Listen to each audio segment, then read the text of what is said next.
Hello, Tazria-Metzorah, Sheni.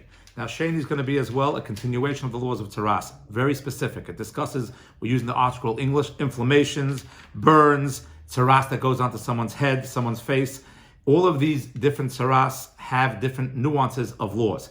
What color here makes someone contaminated, how wide it has to be, the actual ailment, and different details. Again, a very difficult parsha. If you can get through the Chumash and the Rashi, you are a tremendous accomplishment. Do not belittle yourself.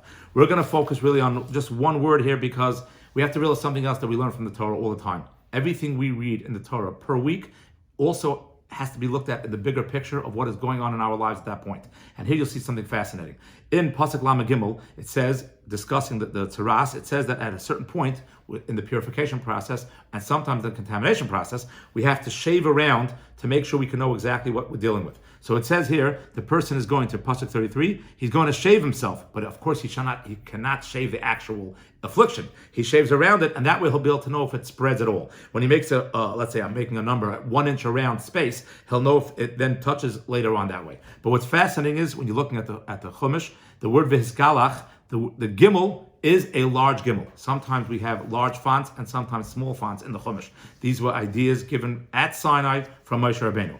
Why is there a large gimel? There are two famous explanations. One is, which is hard to know exactly how it works out, that this would be a representative of the middle pasuk of the entire Torah. So they put a big gimel there to tell you, not necessarily to tell you that it's a wild idea, but no, this is where it is. You get to the large font.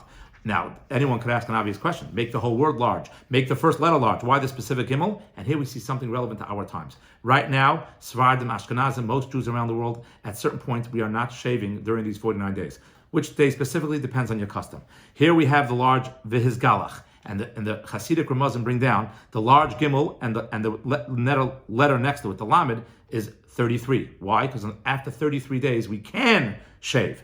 And they also bring down, why is the Gimel and Lamed separated? The Gimel is large, the Lamed not, because the Gimel represents, if we know as well, not only will we get to shave on the 33rd day of the Omer, 34th according to Sephardim, but as well, the 3 days right before Shavuos, we are allowed to shave as well, according to most customs. So the word Veskalach, which is a word in English which means to shave himself, represents in this week's parasha, which represents in this time frame, and it says the 33rd day of the Omer, 3 days as well. Every time you're reading the Torah, just reading the words of the Torah, you create upon yourself positive energy. And here we see, time-wise, it all fits in.